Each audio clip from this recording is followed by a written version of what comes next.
ආයුබෝවන් සුබ සන්ධ්‍යාවක්.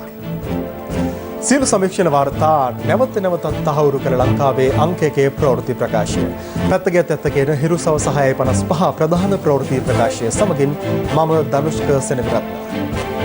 මම උත්කලා රත්නායක මුලින්ම සිරස්තල.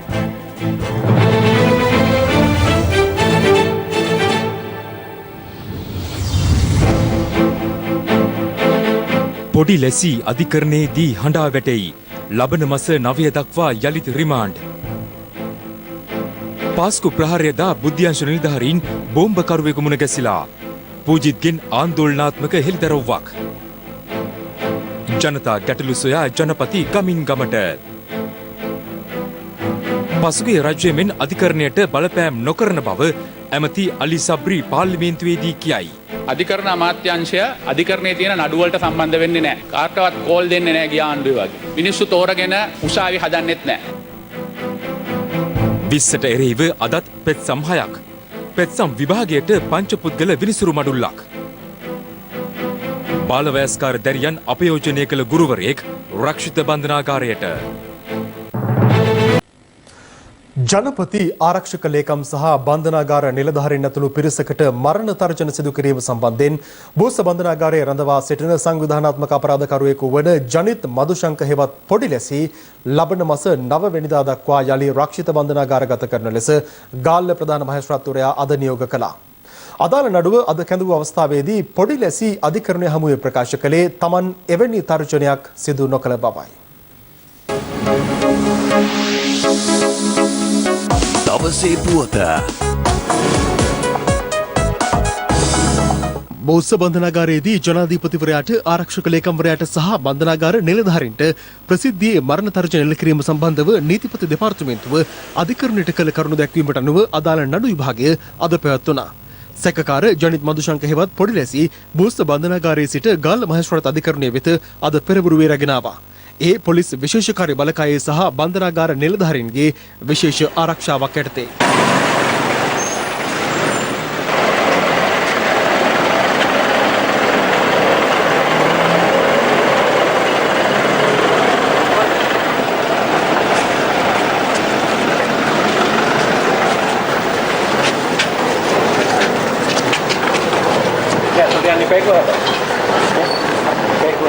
මෙහිදී අපරාධ පරීක්ෂණ දෙපාර්තමේන්තුව වෙනුවෙන් රජයේ නියෝජ්‍ය සොලිසිටර් ජෙනරාල් දිලීප් පීරිස් මහතා පොඩි ලැසි සහ කොස්ගොඩ තාරක විසින් පසුගිය 18 වෙනිදා බෝස බන්ධනාගාරයේදී අපරාධ පරීක්ෂණ දෙපාර්තමේන්තුවට ලබා දුන් ප්‍රකාශවල සාරාංශයක් අධිකරණයට ඉදිරිපත් කළා.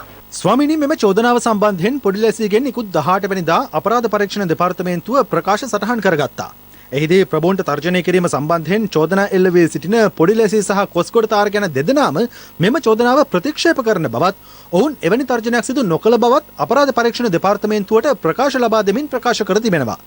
සැකකරුවන් සඳහන් කළේ සිය දුක් ගැනවිලි සම්බන්ධයෙන් විසඳුම් ලබා ගැනීමට ආරම්භ කළ උපවාසය දින 5ක් පවත්වාගෙන ගිය බවයි. සැකකරුවන් නීති විරෝධී ක්‍රියාවක නිරත වෙනවා නම් එයට එරෙහිව බන්ධනාගාර අධිකාරිය පියවර ගත යුතුයි. මොකද මේක අධිකරණයට අපහාස කිරීමක්. කෙසේ වෙතත් මෙම සිරකරුවන් ආහාර වර්ජනය කරමින් උපවාසය ආරම්භ කරද්දී බන්ධනාගාරයේ ආපන ශාලාවෙන් දින කිහිපයකට සරිලනසේ අතිරේක ආහාර ගෙන්වාගෙන එම ආහාර තම සිරමැදිරි තුළ ගබඩා කර ඇති බවට එහි රාජකාරියේ නිරතව සිටි පොලිස් විශේෂකාර්ය බලකායේ සාක්ෂිකරුවන්ද ප්‍රකාශ කර තිබෙනවා. ඒ වගේම ප්‍රබුන්ට තර්ජනය කිරීම සම්බන්ධයෙන් චෝදනා එල්ල වී සිටින කොස්ගොඩ තාරක නැමැත්තා වයස අවුරුදු 33ක පුද්ගලයෙක්. ඔහුට අයත් ගිනිඅවි 30න් 12ක් මේ වන විට හෝමාගම ප්‍රදේශයෙන් සොයාගෙන තිබෙනවා. මෙහිදී විත්තිකොඩුවේ සිටි ජනිත් මදුශංක හෙවත් පොඩි ලැසි ප්‍රකාශයක් කිරීමට අධිකරණයෙන් අවසර ඉල්ලා සිටියද මහේස්ත්‍රාත්වරයා ප්‍රකාශ කළේ ඔහු මේ වන විට අපරාධ පරීක්ෂණ දෙපාර්තමේන්තුවට ප්‍රකාශයක් ලබා දී ඇති බැවින් එය ප්‍රමාණවත් බවයි. මෙහිදී මහේස්ත්‍රාත්වරයා සැකකරුගෙන් විමසා සිටියේ ඔහුට එරෙහිව දැනට නඩු කොපමණ සංඛ්‍යාවක් විභාග වනවාද යන්නයි. පිළිතුරු දෙමින් පොඩි ලැසි සඳහන් කළේ එක් නඩුවක් විභාග වන බවයි. එමෙන්ම කඳුළු පිරි දෙනතින් අධිකරණයේ හමුවේ සංවේදී වූ පොඩි ලැසි කියා සිටියේ තමන් එවැනි තර්ජනයක් සිදු නොකළ අතර තම අපහසුතා සම්බන්ධයෙන් පමණක් ප්‍රකාශ කළ බවයි. එහිදී අදහස් දැක්වූ නියෝජ්‍ය සොලිසිටර් ජෙනරාල්වරයා පැවසුවේ සැකකරුට අදාළ නඩුව සම්බන්ධයෙන් අප නියම කර සිටියත් ඔහු තවමත් බන්ධනාගාරයේ රැඳී සිටින බවයි. හැමදාමත් අප නොතිය ඉන්න බැහැනේ. මේක තමා මොවුන්ගේ ක්‍රමවේදය. සුළුසුළු වැරදි වලට මොවුන් ඇතුළට යනවා. ඔවුන් බන්ධනාගාරය තුළ ආරක්ෂාව ලබමින් ජාවාරම් මෙහෙයවනවා. මේ නිසයි බන්ධනාගාරයේ තදබදයක් තිබෙන්නේ. ඊට ප්‍රතිචාර දක්වමින් මහේස්ත්‍රාත්වරයාද සඳහන් කළේ තමන්ටද එම තත්ත්වය නිරීක්ෂණය වී ඇති අතර ඇතැම් සුළු වැරදි සඳහා අප නියම වී සිටින සැකකරුවන්ද අප නොතබා සිටින සිටින බවයි. එහිදී අදහස් දැක්වූ නියෝජ්‍ය සොලිසිටර් ජෙනරාල්වරයා කියා සිටියේ ඇතැම් පාතාල නායකයන් බන්ධනාගාරගත වූ විට ඔවුන්ගේ සහචරයන් මෙලෙස සුළු වැරදිවලට බන්ධනාගාරගතව ඔවුන්ට බන්ධනාගාරය තුළදී ආරක්ෂාව සපයමින් පාතාල අධිරාජ්‍යයක් ගොඩනගා ගැනීමට ක්‍රියා කර ඇති බවයි. රැඳවුම් නියෝග මත අපරාධ පරීක්ෂණ දෙපාර්තමේන්තුව බහරේ සිටින කොස්ගොඩ තාරක අපරාධ පරීක්ෂණ දෙපාර්තමේන්තුවට ලබා දුන් ප්‍රකාශයක් සම්බන්ධයෙන්ද මෙහිදී අවධානය යොමු වුණා. මද්‍රව්‍ය ජාවාරම්කරුවෙකු වන මාකඳුරේ මදෝෂ් ඩුබායිහි සිටියදී ඔහුගෙන් කෑම බීම තෑගි සහ කාන්තාවන් ලැබූ බන්ධනාගාර කොමසාරිස්වරයෙක් මෙලෙස තමන්ට එරෙහිව අසත්‍ය චෝදනා එල්ල කර ඇති බවත් අදාළ කොමසාරිස්ට ආරක්ෂාව අවශ්‍ය නිසා මෙවැනි ප්‍රබන්ධයක් ප්‍රකාශ කර ඇති බවයි කොස්ගොඩ තාරක ලබා දුන් ප්‍රකාශයෙන් සඳහන් කර ඇත්තේ. ඒ අනුව මෙම නඩුවේ වින්දිතෙක් වන අදාළ බන්ධනාගාර කොමසාරිස්වරයාගෙන් සහ මාකඳුරේ මදෝෂ්ගෙන් ඒ පිළිබඳ ප්‍රශ්න කර විමර්ශනයක් සිදු කර ඉදිරියේදී අධිකරණයට කරුණු වාර්තා කරන බවද නියෝජ්‍ය සොලිසිටර් ජෙනරාල්වරයා ප්‍රකාශ කළා. එමෙන්ම ඉකුත් 17 වනදා පොඩි ලෙසි අධිකරණයට ඉදිරිපත් කරන අවස්ථාවේදී අධිකරණ පරිශ්‍රයට විශේෂ ආරක්ෂාවක් ලබා දෙන ලෙසට තමා කළ ඉල්ලීම පිළිබඳ බලපිටිය මහේස්ත්‍රාත්වරයා සිදු කර තිබූ ප්‍රකාශය සම්බන්ධයෙන්ද දිලීප පීරිස් මහතා මෙහිදී අධිකරණයේ අවධානයට ලක් කරා. එහිදී ගාල්ල ප්‍රධාන මහේස්ත්‍රාත් හර්ෂණ කැකුලවෙල මහතා ප්‍රකාශ කර සිටියේ සැකකරු බන්ධනාගාරයට රැගෙනීමේදී විශේෂ ආරක්ෂාවක් ලබා දෙන්නයි නියෝග කර සිටියේ සාමාන්‍ය ජනතාවගේ ආරක්ෂාවට බවයි.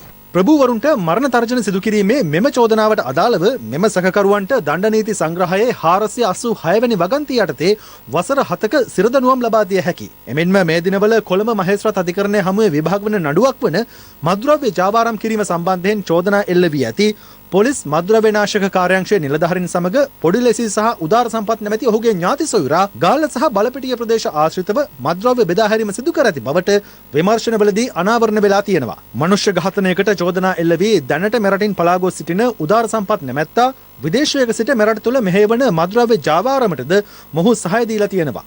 ඒ අනුව පොඩි ලෙසිට එරෙහිව ඉදිරියේදී අධිචෝදනා ගොනු කිරීමට නීතිපතිවරයා බලාපොරොත්තු වෙනවා. මීට අමතරව පොඩි ලෙසි එම නඩුවේද සැකකරුවෙකු ලෙස නම් කර ඔහු අපරාධ පරීක්ෂණ දෙපාර්තමේන්තුව බහරයටගෙන ප්‍රශ්න කිරීමට ආරක්ෂක අමාත්‍යාංශයෙන් අවසර ඉල්ලා සිටින බවද අතිරේක සොලිසිටර් ජෙනරාල් දිලීප පීරිස් මහතා සඳහන් කළා. ඒ අනුව කරුණු සලකා බැලූ ගාල්ල ප්‍රධාන මහේස්ත්‍රාත්වරයා සැකකාර පොඩි ලෙසිව ඔක්තෝබර් 9 වනදා දක්වා රක්ෂිත බන්ධනාගාරගත කිරීමට නියෝග කළා.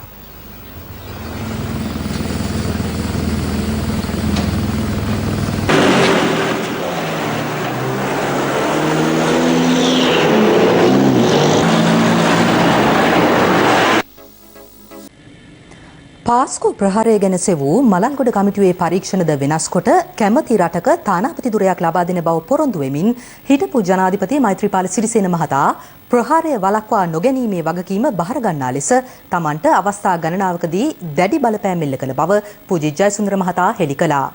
පාස්කු ප්‍රහාරය පිළිබඳ සොයන ජනාධිපති කොමිසමේදී තවත් අනාවරණයක් කරමින් ඔහු පැවසුවේ දෙහිවලදී ජමීල් මොහමඩ් නම් ත්‍රස්තයා බෝම්බය පුපුරවා ගැනීමට පෙර එදිනම බුද්ධි නිලධාරීන් එම බෝම්බකරු හමුවීමට පැමිණ තිබූ බවයි.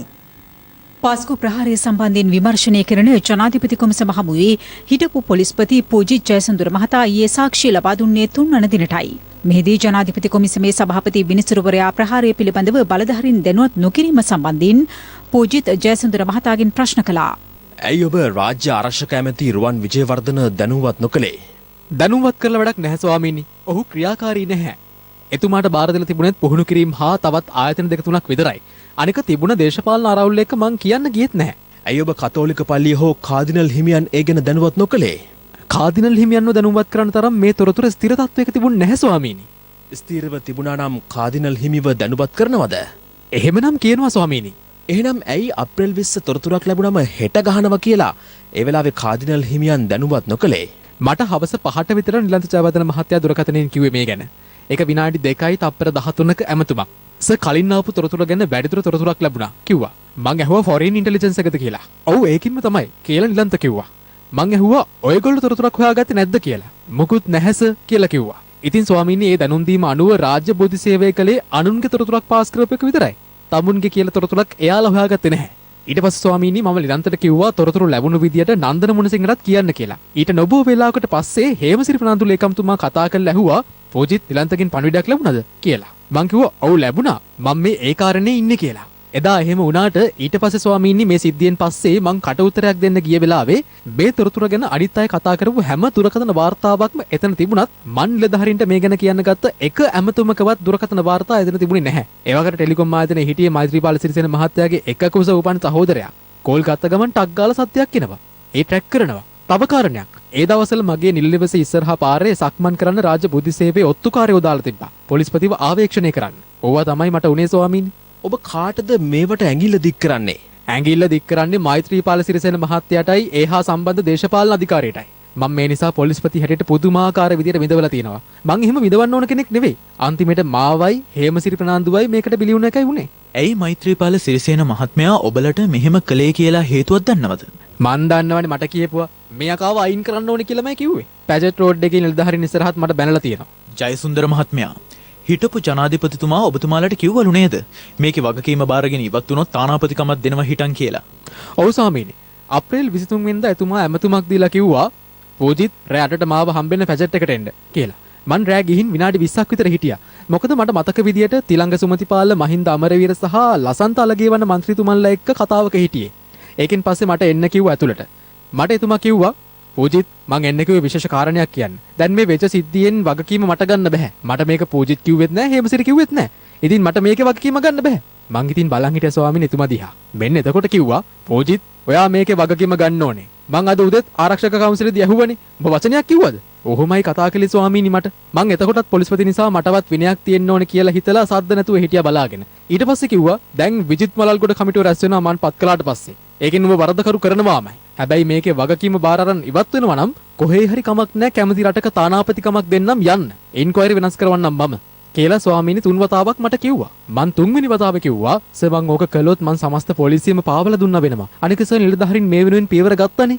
එහෙම කියන්න එපා සර් කියලා. එහෙනම් මොකද කරන්න ඕනේ? කියලා හයියෙන් මට කියලා මට කියන්න තියෙන්නේ ඔච්චරයි කියලා කිව්වා. මං ආචාර කරලා ආවා. ඊට පස්සේ අප්‍රේල් 25 කෝල් කරලා ආයෙත් ඇහුවා අර ලියුමාවේ නෑ කියලා. ඊට පස්සේ උදයාර් සෙනරත්න ලේකම්තුමා වෙව්වා මාව හම්බෙන්න. ඇවිත් කිව්වා මං කියන එක අහපන් යකෝ ගිහින් හම්බෙලා කියන දේ කරපන් කියලා. මං ගියේ නෑ ස්වාමීනි. මෙහිදී පාස්කු ඉරිදා කොළඹ ටාජ් සමුද්‍රා හෝටලය තුළ ප්‍රහාරයක් දියත් කිරීමට උත්සාහ කර එය ව්‍යර්ථ වූ පසු දෙහිවල ට්‍රොපිකල් ලින් ලැබුම්හලේදී බෝම්බය පුපුරවාගත් ජමීල් මොහමඩ් සම්බන්ධයෙන් විශේෂ අනාවරණයක්ද පූජිත් ජයසුන්දර මහතා විසින් ජනාධිපති කොමිසමට සිදු කළා.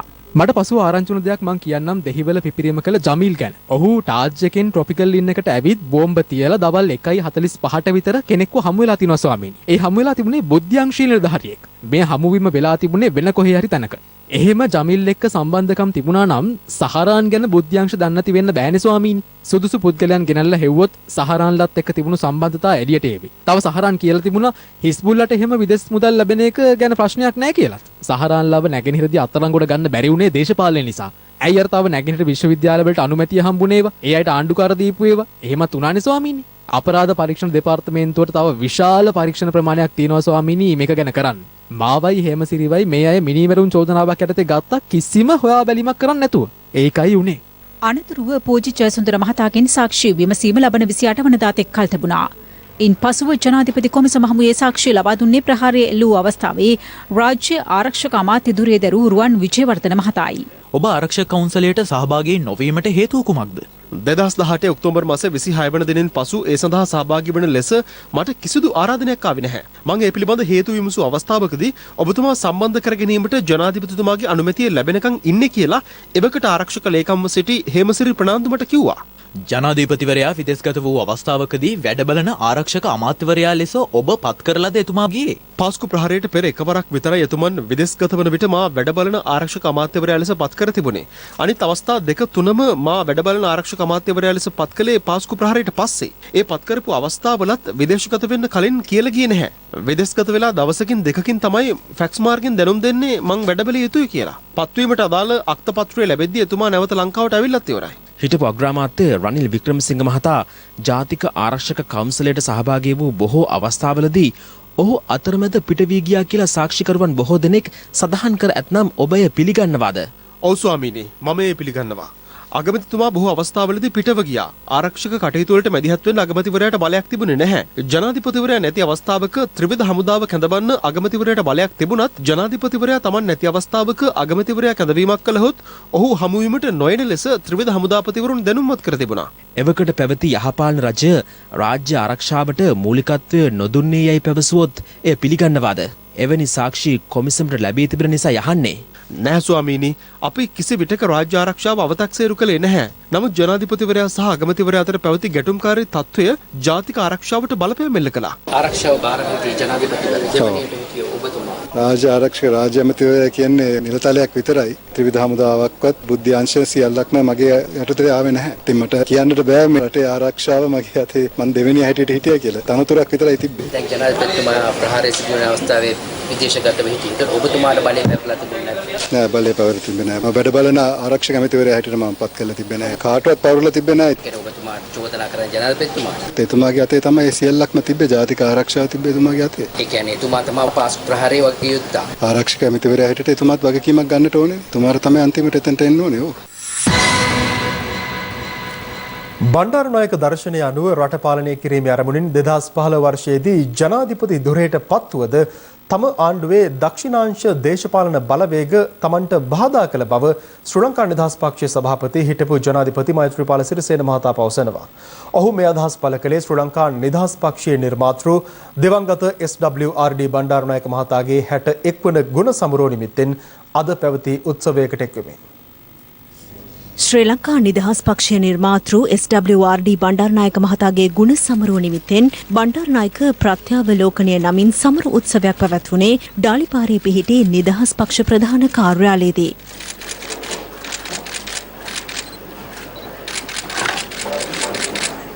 කිසිදු ආකාරයේ දේශපාලන දැනුමක් සාකච්ඡාවක් සිද්ධ නොවන වාතාවරණයක් තමයි අද රට ඇතුලේ තියෙන්නේ. ශ්‍රී ලංකා නිදහස් පක්ෂ විදියට අපි ඕපපාතිකව එදිනෙදා හම්බෙන දේ, ආණ්ඩුවෙන් ලැබෙන දේ, ආණ්ඩුවේ රස්සා ටික නැත්නම් බලය මේව ගැන කල්පනා කරලා දේශපාලනය කරොත් අපිට දේශපාලනයක් ඉතුරු වෙන්නේ නැහැ මේ රටේ. ඒකට ශ්‍රී ලංකා නිදහස් පක්ෂ નાයකත්වයේ ගත යුතුයි. මේ 69 වන ජන්මදිනයේදී අපි දැනගන්න ඕන ප්‍රධාන කාරණය ශ්‍රී ලංකා නිදහස් පක්ෂය දේශපාලනය කරන්න ලෑස්ති වෙන්න ඕනේ. අපි ඒකට ලෑස්ති වෙමු. අභියෝගයේ ඇමතිකම් මන්ත්‍රී නැති වෙයි, සංවිධායකයන් නැති වෙයි. හැබැයි අභියෝගය ජනතාව හමුවේ තිබෙනවා. මේ 20 වෙනි සංශෝධනය පිළිබඳවත් අපිට ප්‍රශ්න ගණනාවක් තිබෙනවා. අපි ඔය ප්‍රසිද්ධිය කතා කරලා ආණ්ඩුව අපහසුතාවයටපත් කරනවා වෙනුවට අපි අපේ අදහස් ටික අපි බලාපොරොත්තු වෙන අනාගතයේ අධිකරණ ජනාධිපතිතුමාටත් ගෞරව ග්‍රාමාත්මතුමාටත් යවන්න අලුත් ආණ්ඩුක්‍රම ව්‍යවස්ථාවක් හදන ඒ ක්‍රියාවලියට අපි ශක්තිය දුව යුතුයි කියලා මම විශ්වාස කරනවා. ලොකු මිනිස්සු විදියට පොඩි තැනින් ඇවිල්ලා ඉහළම තනතුරු වලට යන්න පුළුවන් සමාජ වටපිටාව හැදුවේ බණ්ඩාරනායක මහතුමා එදා මේ මහා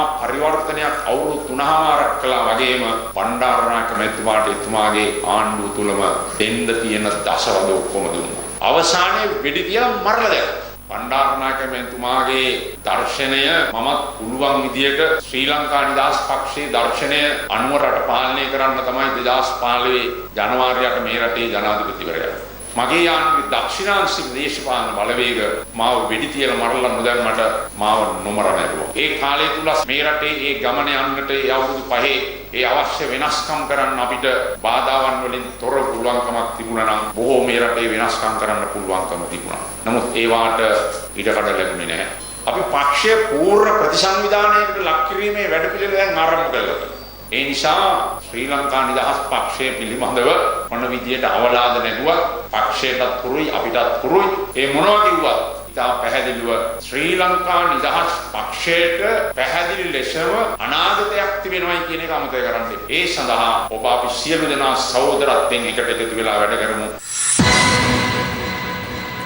ජනතාවගේ පොදු යහපත පිණිස තමන් ලබා දෙන සියලු වාචික නියෝග චක්‍රලේඛසේ සලකා ක්‍රියාත්මක කළ යුතු බව ජනාධිපති ගෝඨාභය රාජපක්ෂ මහතා නිලධාරීන්ට පවසනවා. එම නියමයන් කඩකරන නිලධාරීන්ට එරෙහිව දැඩි පියවර ගන්නා බවද ජනාධිපතිවරයා සඳහන් කළේ අද ආරම්භ වූ ජනපති ගම සමග පිළිසඳර සාකච්ඡාවට එක්වෙමින්. ජනතාව අතරට ගොස් ඔවුන් මුහුණ පා සිටින විවිධ ගැටලු ඍජුවම හඳුනාගෙන නොපමාව විසඳුම් ලබා දීම සඳහා ජනාධිපතිවරයාගේ මූලිකත්වයෙන් සැලසුම් කර ඇති ගමින් ගම චාරිකාවේ ප්‍රථම අධියර බදුල්ල දිස්ත්‍රික්කයේ හල්දුමුල්ල ප්‍රාදේශීය ලේකම් බල ප්‍රදේශයේ හපුතලේ අක්කර 100 ගම්මානයෙන් අද ආරම්භ වුණා.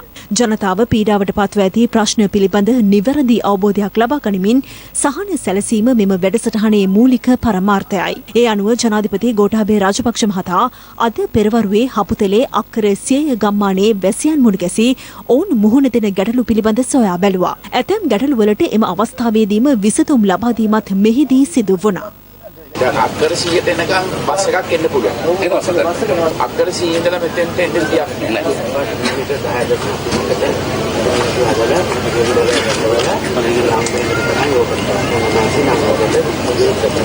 ඒ එනකොට වැඩ කරන මිනිහෙකුට දෙන්න ඕන බොරුකාරයෙකුට නම් දෙන්න දුන්නොත් වෙන්නේ නැහැ. දැන් මට එහෙම පාරවල් කොළඹ තියෙනවා. මම කිරවනාගම නවෝදය මහාවිද්‍යාලයේ නියෝජ්‍ය විදුහල්පති. අපිට තියෙන ප්‍රශ්නය ඒ දරුවන්ට ක්‍රීඩා කිරීම සඳහා ක්‍රීඩා ප්‍රීතිය ක්‍රමවත් නැහැ. අනිත් ඒවා තියෙනවද?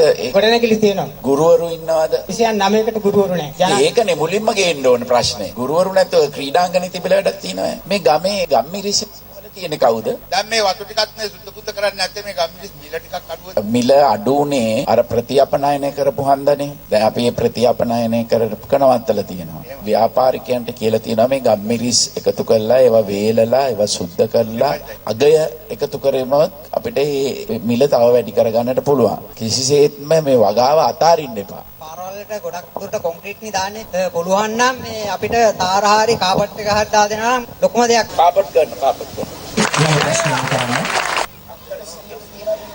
අක්කර 100 කොටසකට තියෙන සර් අලුතෙන් තව එකක් දාන්න පුළුවන් සර් කිලෝමීටර් 12.7ක් කරන්න තියෙනවා. අපි අමිතුමාට මම කියන්න සර් ඩලස් අමිතුමාට අපේ අමාත්‍යාංශ අනුමැතියක් දෙනවා නම් අපිට ෆන්ඩ්ස් දෙනවා නම් හොඳයි සර්.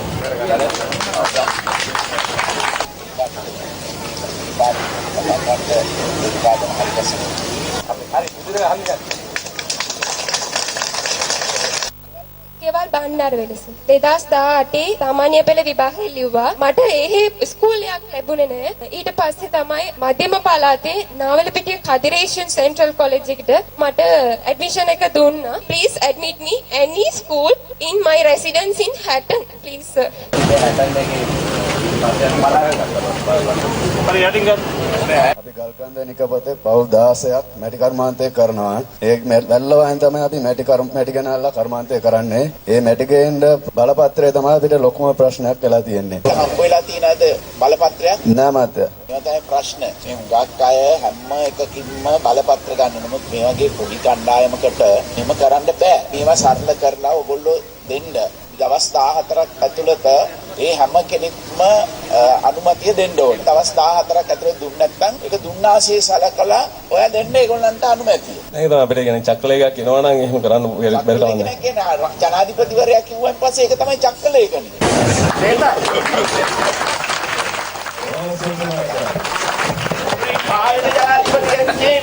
නැත්තම් මම නිලධාරියට විරුද්ධව වැඩ කරනවා. මේක මම ප්‍රසිද්ධිය කියන්නේ මම මේව හොයලා බලලා තමයි කියන්නේ ජනතාව වෙනුවෙන්. ඒක අද ලියා ගන්න. මෙන්න මේ චක්‍රලේඛනය ජනාධිපතිවරයා විසින් අවල් දවසේ අවල් වෙලාවට නිකුත් කළා. ඒක තමයි චක්‍රලේඛනය. චක්‍රලේඛනය කියන්නේ ජනාධිපතිවරයා කියන එක. ඊට වඩා එහා මොකද විධායක ජනාධිපති කියන්නේ ඒකයිනේ. දෙයක් දිනනකොට චක්‍රලේඛනය යවුවද මේ ජනාධිපතිවරයා චක්‍රලේඛනය යවවා හිටියේ නම් තාමත් යුද්ධ කරන. මේකත් යුද්ධයක්. ජනතාව ජීවත් කරවීම කියන්නේ යුද්ධයක්. පසුගිය ආණ්ඩුව විසින් දුරකථන ඇමතුම් ලබා දී අධිකරණයට බලපෑම් කළ ආකාරයට වත්මන් ආණ්ඩුව අධිකරණයට බලපෑම් නොකරන බව අධිකරණ අමාත්‍ය අලි සබ්රි මහතා අද පාර්ලිමේන්තුවේදී ප්‍රකාශ කළා. ඔහු මේ බව පැවසුවේ සමගි ජනබලවේගයේ පාර්ලිමේන්තු මන්ත්‍රී චමින්ද විජේසිරි මහතා විසින් කුරුණෑගල රෝහලේ සේවය කළ වෛද්‍ය සාපේ ශහබ්දීන්ගේ නඩුව සම්බන්ධයෙන් යොමු කළ ප්‍රශ්නයකට පිළිතුරු ලබා දෙමින්. අධිකරණ ඉදිරියේ විභාගන නඩු සම්බන්ධයෙන් නීතිඥවරුන් සපයා ගැනීම හෝ වෙනස් කිරීම අදාළ පාර්ශ්වයන් සතු කර්තව්‍යකි අධිකරණ අමාත්‍යාංශය වගකීමක් නොමැත. අධිකරණයේ පවත්නා නඩු සම්බන්ධයෙන් මැදිහත් වීමේ බලයක් අධිකරණ විෂය භාර අමාත්‍යවරයාට හෝ අධිකරණ අමාත්‍යාංශයට නොමැත. මම මේ සුළු කාරණයක් අහන්නේ මේකට සම්බන්ධ වෙලා ඉන්න නීතිඥවරුන්ගේ නම් ටික විතරයි. ඔබතුමාලාගේ ආණ්ඩුව ලබා ගැනීම වෙනුවෙන් සිංහල බෞද්ධ ජනතාව තුළ තිබුණු මහා විරෝධයක් තමයි මේ සාෆි ශාබ්දීන් කියන වෛද්‍යවරයා කරපු මහා විනාශය. අධිකරණ අමාත්‍යාංශයෙන් බැහැර විලා මේ තොරතුරු අහන්න තියෙන අමාත්‍යාංශයේ තමුන්නාන්සලා ගැසට් කරලා තියෙන්නේ කොහෙද? ලංකාවේ මේ වන විට නඩු 7,95,000ක් තියෙනවා. ඒ නඩුවල පැනී සිටින නීතිඥවරුන්ගේ නම් ලබා දීමේ හැකියාවක් අධිකරණ අමාත්‍යාංශයට නැහැ. එතුමාට ඒක අවශ්‍ය නම් එතුමාට එය මුදල් ගෙවලා සහතික පිටපතක් ලබා ගන්නට ඕන. මේක තව නඩුවක් විතරයි. දෙවැන්න තමයි ඒ සම්බන්ධයෙන් එතුමා කොහෙන්ද උපදෙස් ලබා ගන්න ඕනේ කියන එක එතුමා විසින් he must consult himself. මට අධිකරණ අමාත්‍යවරයා හැටියට ඒ සම්බන්ධයෙන් වගකීමක් පැවරෙන්නේ නැහැ. නෑ. එතුමා දැනගන්නට ඕන. අධිකරණ අමාත්‍යාංශය අධිකරණයේ තියෙන නඩු වලට සම්බන්ධ වෙන්නේ නෑ. කාටවත් කෝල් දෙන්නේ නෑ ගියා ආණ්ඩුවේ වගේ. මිනිස්සු තෝරගෙන උසාවි හදන්නෙත් නෑ. අපි අධිකරණ අමාත්‍යාංශය හැටියට විශේෂපතයට සීමා වෙලා ඒ අවශ්‍ය යටිතල පහසුකම් ලබා දීම විතරයි කරන්නේ. නඩු සම්බන්ධයෙන් මැදිහත් වීමේ කිසිම බලාපොරොත්තුවකුත් නෑ, හැකියාවකුත් නෑ. සිදු නොකළ යුතු දෙයක් කියලා මම තරයේ විශ්වාස කරනවා කතානායකතුමා. විශ්ව සම්මත වුණාට පස්සේ ඔබතුමත් කොතනින්දීද කියලා අපි බලාගමු. ওই දෙයම මේ වැඳසත්කම් ප්‍රවාහණය කරලා තියෙනවද නැද්ද කියන කාරණේ පිට ඔබතුමාගේ දැනුමක් ඒක මන් තුමා මේ ප්‍රශ්නෙට අදාළ නැහැ. ඒක තමයි. ඔබතුමා අධිකරණයේ පවතින නඩුවක් ගැන අහන්නේ. මට ඒ චෝදනා කරන්න එපා. මම කොහොමද ඒ සඳහා පිළිතුරු ලබා දෙන්නේ? අපි බලමුකෝ මේ ටයිකෝඩ් දාගෙන අපේ ගරු ඇමතුමා ඒ ආණ්ඩුවටත් මේ ආණ්ඩුවට සලකන හැටි විශ්වාසවට පස්සේ ඔබතුමාගේ අවසරය අරගෙන ඔබතුමා විදිහට අදින්න ඕනද? මට අවශ්‍ය දේ මම අඳිනවා. ඔබතුමා කියන්න ඕනේ නැහැ මට අඳින්න ඕන දේ. ඔබතුමාට මොකද අවශ්‍ය විදිහට මම අඳින්න ඕන. ජාතිවාදී අවසන් දෙපා මෙතන. කම් බොරුවට. මොනවද ඔය ප්‍රශ්නේ? ප්‍රශ්නේ මොකද තේරුම? අධිකරණයේ පාදේ නඩු පිළිබඳ අපෙන් ප්‍රශ්න අහන්නේ. ඔබතුමාට ජාතිවාදී අවසන් අවශ්‍යලා තියෙන්නේ. කතා කරන්නේ කොහොමද? සාජීවනයේ පිළිබඳ. පාර්ලිමේන්තුවේ මන්ත්‍රීවරයෙකුට තියෙන අයිතියක් තමයි ප්‍රශ්න අහන එක. ඒතකොට ඇමතිවරයෙකුට තියෙන වගකීමක් තමයි බොහොම බුද්ධිමත්ව පරිණත ආකාරයට ඒකට උත්තර දෙන එක. ඔබතුමා වමේ මිනිස්සෙක් පොඩ්ඩක් දකුණත් බලන්න. දැන් මේක ඉතා පැහැදිලිව මේ අධිකරණයක විනිශ්චය වෙන කාරණයක් කියන එක සාමාන්‍ය දැනුම තියෙන එක ඕනම කෙනෙකුට දන්නවා. එතකොට මේ ප්‍රශ්නේ ඇතුල් වුණේ කොහොමද? මේක ඇතුල් කරන්න බෑ කතානායකතුමනි. පහුගිය කාලෙම මේ කට්ටිය මුනිවතර කළ සාක්ෂි සාබ්දීන්ගේ සිද්ධිය සම්බන්ධයෙන් දැන් ඇවිල්ලා නීතිඥයෝ කවුද කියලා අහනවා. පහුගිය කාලේ අඩුම ගානේ කුරුණෑගලෙද්දි කතා කරේ නැහැ එක ලයිස්තුවේ හිටියේ කට්ටිය. මං හිතේ ප්‍රධාන දේ තමයි මේ අපේ ප්‍රශ්නේ අහපු මන්ත්‍රීතුමා මෙතුමාගේ මේ ටයි කෝට්ටයක් ගැන කතා කරලා මේ අනවශ්‍ය ප්‍රශ්නයක් අදගත්තේ. තමුන්නාන්සේලා ඔක්කොම ඉස්සෙල්ලා වැදගත් වෙන්න. පහර දෙන්න හදන්නේ නැතුව. පාර්ලිමේන්තුවට එන්න සුදුසු විදියට තමයි එතුමා ඇඳගෙන ඇවිල්ලා තියෙන්නේ. එහෙම කියන එක වැරදි. ඔබතුමාගේ ඉල්ලාස් කරගන්න. යහපාලන රජයේ සමයේ අසත්‍ය සාක්ෂි නිර්මාණය කරමින් ක්‍රියාත්මක කළ නඩු තීන්දුවලින් අගතියටපත් සියලු පාර්ශවයන් වෙත සාධාරණයක් ඉටු කිරීම සඳහා කමිටුවක් පත් කළ යුතු බවට සිංහලයේ ජාතික සංවිධානය පවසනවා. එහි මහලේකම් පූජ්‍ය මැඩිල්ලේ පඤ්ඤාලෝක හිමියන් කොළඹදී අද පැවති ප්‍රවෘත්ති සාකච්ඡාවකදී මේ බව සඳහන් කළා.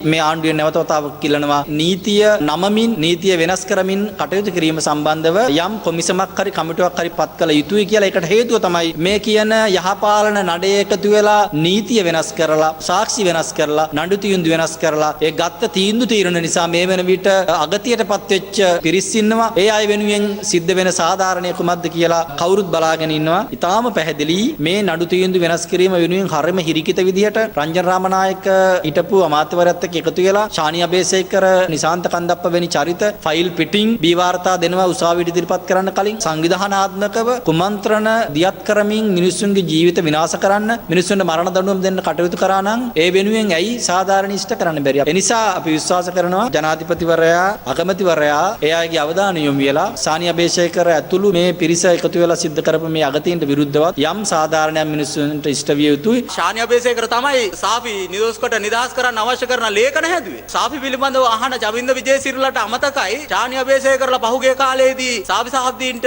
විරුද්ධව එල්ල වෙච්ච මව්වරුන් වන්දේ කරන චෝදනාව සම්බන්ධව කටයුතු කරපු විදිය. මේක තමයි සමග ජන බලවේගයේ දෙබිඩි පිළිවෙත. සාපි සහද්දීන් නිදොස් කොට නිදහස් කරන්න ශානි අබේසේකර වෛද්‍ය සභාවත් එක්ක එකතු වෙලා ගහපු ගේම, එකතු වෙලා හදපු ලියකියවිලි, ගහපු හොරාස්සම්. ඊයේ දවසේදී අපිට මේ කොමිෂන් සභාවේදී ඇහෙන්න සැලසුණා ජනාධිපති හිටපු මෛත්‍රීපාල සිරිසේන මහතාගේ අස්සනත් ව්‍යාජව යෙදූ බවට සැකසහිත තැන් මතුවෙනවා කියලා. දවසින් දවස ශානි අබේසේකරගේ කෙරුවාවල් එළියට එනවා. ඒක නිසා අපි ඉල්ලා සිටින්නේ ආණ්ඩුව තවදුරටත් කල් මරන්න නැතුව මේ සියලු පුජ්‍යලයන්ට එදිරිව අවශ්‍ය ක්‍රියාමාර්ග වහාම ගන්න කියලා. වැරදි විදිහට නීතිය පාවිච්චි කරලා මිනිසුන්ට දඬුවම් කිරීම සඳහා කටයුතු කරපු දේශපාලකයෝ නිලධාරීන් සහ පොලිස් නිලධාරීන්ට දඬුවම් කරනවා වගේම ඒ දඬුවම ලබලා දීලා නීතිය තුල පාරිශුද්ධත්වයක් සහ නීතිය තුල කීර්තියක් ගෞරවයක් ඇති කරන එකට සාපේක්ෂවම ඒ ඔස්සේ නීතිය මගින් අසාධාරණයට පත්වෙච්ච පාර්ශවයන් පිළිබඳවත් යම් ආකාරයක සැලකිල්ලක් දැක්විය යුතුයි. තවදුරටත් අනාගත සමාජයේ දේශපාලකයෝ තමන්ගේ දේශපාලන ප්‍රතිවිරෝධීන් දඩයම් කර ගැනීම සඳහා පොලිස් නිලධාරීන්ගේ සහ අධිකරණ ශාස්ත්‍රයට සම්බන්ධ නිලධාරීන්ගේ ගෙවල් වල වළං හොදලා හෝ ඒ කටයුතු ටික සිද්ධ කරගන්න සූදානම් නම් අපට මේ රටේ ජීවත් වෙන ජනතාව විදියට සාධාරණ බයක් තියෙනවා නීතිය ඉදිරියේ අපට සාධාරණයක් ඉටු වෙයිද කියලා.